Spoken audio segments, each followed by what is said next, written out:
আমাদের এই কালীগঞ্জ থানায় গত সপ্তাহে একটি মোটরসাইকেল চুরি হয়েছিল আমাদের রাশেদ সাহেবের ভাইগনের। সেই গাড়িতে আমরা আমাদের পুরো টিমটা নিয়ে আমরা অত্র এলাকা বা এলাকার বাইরেও আমরা বেশ তল্লাশি করেছি গাড়িটা উদ্ধার করার জন্য। এই উদ্ধার করতে গিয়ে আমরা গোপন সংবাদের ভিত্তিতে এই মোটরসাইকেলের সন্ধান পাই। মোটরসাইকেলের সন্ধান করে গত রাত্রে আমরা ভোর পর্যন্ত অভিযান পরিচালনা করছি, পাশাপাশি মাদক অভিযানও ছিল আমাদের।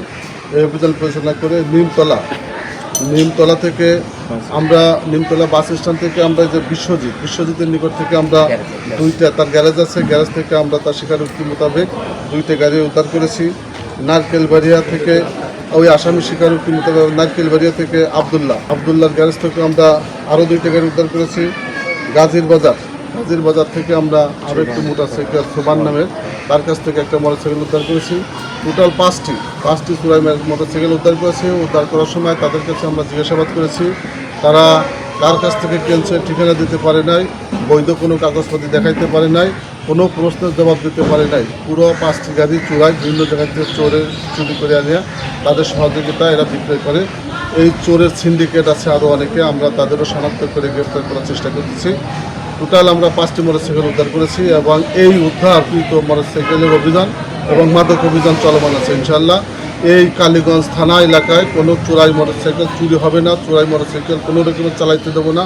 এবং মাদক, আপনারা জানেন যে মাদকের সম্পর্কে আমাদের পিএম মহোদয়ের নির্দেশ, আমাদের মাননীয় পুলিশ সুপার স্যারের নির্দেশ আছে এবং সারা বাংলাদেশে মাদকের একটা অভিযান চলছে। কোনো রকমের মাদককে আমরা না বলবো, মাদককে কোনো রাজনৈতিক পরিচয় নাই, মাদকের কোনো রাজনৈতিকের লোক মাদকের সাথে জড়িত হোক তাকেও আমরা গ্রেফতার করব।